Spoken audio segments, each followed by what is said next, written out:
Hi and welcome to True Crime, a channel dedicated to the dark underworld of criminal activity carried out by gangsters, mobsters, cartel leaders, and others.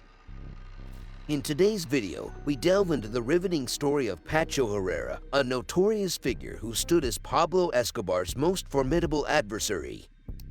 Known for his brutality and unwavering determination, Herrera's life is shrouded in darkness and violence. From his rise within the notorious Cali Cartel to his ruthless tactics in the drug trade, every step of Herrera's journey is marked by bloodshed and power struggles. Join us as we explore the untold chapters of his life, uncovering the enigmatic persona behind Escobar's biggest enemy. Brace yourself for a captivating journey into the brutal life of Pacho Herrera. Herrera, a man whose journey from a small Colombian town to the bustling streets of New York City took him through unexpected twists and turns. Herrera's early years were spent in the picturesque town of Palmira, nestled in the Valle del Cauca department of Colombia. It was here that he cultivated his foundations, pursuing studies in technical maintenance during his high school days. Little did he know that these seemingly ordinary experiences would shape his destiny in unforeseen ways. With aspirations and dreams reaching beyond his hometown, Herrera made his way to the United States, seeking new opportunities and a chance at a brighter future.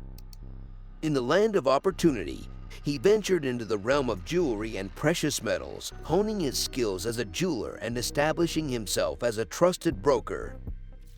Yet, destiny had other plans in store. As the allure of the illicit trade beckoned, Herrera found himself drawn into the murky world of narcotics. The streets of New York City became his stage, and the sale of cocaine his clandestine enterprise. However, the consequences of such choices would soon catch up with him. In the years 1975 and 1978, Herrera's illicit activities came to the attention of law enforcement. Arrested on distribution charges, he found himself entangled in the complex web of the justice system, facing the repercussions of his involvement in the cocaine trade. The once promising jeweler turned into a figure embroiled in legal battles, and the public eye. What led Herrera down this treacherous path? In 1983, Herrera ventured to Cali, Colombia, seeking to strike a deal with the infamous Cali Cartel. His objective? To negotiate supply and distribution rights for the thriving drug market of New York City. With his connections and previously established networks, Herrera swiftly became a key player, opening up trafficking routes through Mexico and solidifying his position within the cartel's ranks. Under Herrera's leadership, the cartel's operations reached new heights of sophistication. The United States Drug Enforcement Administration labeled his money laundering enterprise as one of the most advanced and lucrative of its kind. With his ascent to the role of a cartel kingpin, Herrera gained control over strategic territories, including Gemundi, Palmira, and Yumbo, solidifying his grip on the illicit empire. The intricacies of the Herrera operation involved the importation of cocaine base from Peru and Bolivia, which would then be transported through his own intricate network to conversion laboratories in Colombia. To safeguard remote lab sites, it is believed that Herrera enlisted the aid of guerrilla forces, including the Fuerzas Armadas Revolucionarias de Colombia and the 19th of April movement. Despite his significant influence, Herrera maintained a remarkably low profile, rarely granting interviews or associating himself with the public image of the Cali Cartel's other leaders. Nevertheless, his name resurfaced in the aftermath of a tragic terrorist attack at a football field, where gunmen targeted a crowd but narrowly missed Herrera. The attack, attributed to the Medellín cartel, was seen as retaliation, with Pablo Escobar holding Herrera accountable for a previous car bombing incident. While Herrera's involvement with the Los Pepes organization, a vigilante group targeting Escobar, was widely speculated, his name was never officially linked to their activities. Throughout the violent war between the rival cartels, Herrera assumed a more subdued role, leaving the frontline battles to the Rodriguez brothers. Surviving multiple attempts on his life, Herrera evaded the grasp of both his enemies and the law. His enigmatic persona and uncanny ability to evade scrutiny only deepened the intrigue surrounding his involvement in the criminal underworld. What secrets lie beneath Herrera's elusive facade?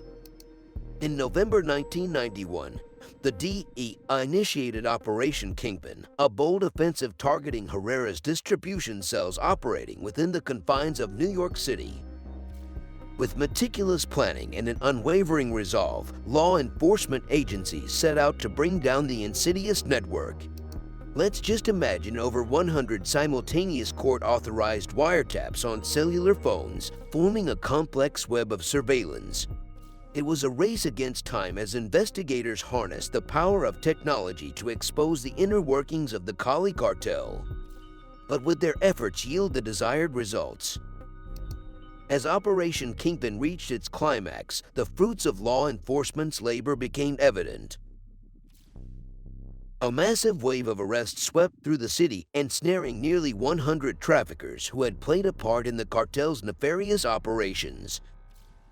The takedown sent shockwaves through the criminal underworld and dealt a significant blow to the cartel's illicit activities. But that was not all. In a stunning display of determination, authorities seized over $20 million in cash and assets, a testament to the astronomical profits generated by the drug trade. Equally impressive was the confiscation of over 2.5 tons of cocaine, removing a substantial portion of the cartel's deadly product from circulation. Amidst the chaos, law enforcement meticulously combed through seized computers, unearthing a treasure trove of information. Transaction records and personnel details exposed the inner workings and intricate cell structure of the Cali Cartel. This invaluable intelligence shed light on the organization's hierarchy and provided a deeper understanding of their operations. The resounding success of Operation Kingpin reverberated through the corridors of law enforcement agencies, signaling a significant victory against the forces of criminality. Yet, as one chapter closed, questions lingered. Would this blow be enough to dismantle the cartel entirely? Or would the Cali Cartel prove to be a formidable adversary rising from the ashes to continue their illicit pursuits? In a surprising twist of fate, on September 1, 1996, Herrera made the decision to turn himself into the Search Block, a unit of the Colombian National Police. As the final leader of the Cali Cartel to be captured, his surrender marked a significant milestone in the relentless pursuit of justice. But what would be his fate once inside the confines of the prison walls? As Herrera began serving his sentence for drug trafficking charges, rumors began to circulate about a transformation taking place behind bars. Reports emerged of a changed man, devoted to the world of football, organizing tournaments and immersing himself in the sport. Additionally, he embarked on a bachelor's degree in business administration, seemingly determined to rebuild his life within the confines of his incarceration. Yet, despite being assigned to the maximum security wing, Herrera's movements within the prison appeared unrestricted, granting him access to other wings where he would meet with his lawyers. How could such liberties be allowed within the confines of a high-security facility? Tragedy struck on November 6, 1998, shattering any hope of redemption for Herrera. In a shocking turn of events, a man named Rafael Angel Uribe Serna managed to infiltrate the prison grounds. Reports suggest that Herrera halted a football game upon spotting Uribe and approached him, unaware of the impending danger. In a horrifying act of betrayal, Uribe drew a gun and mercilessly fired 7 shots into Herrera's head. Chaos erupted as fellow inmates apprehended Uribe, while Herrera was rushed to the hospital in a desperate attempt to save his life. However, his injuries proved fatal, and the once prominent figure of the Cali Cartel met his demise. The circumstances surrounding Herrera's assassination remain shrouded in mystery, fueling various hypotheses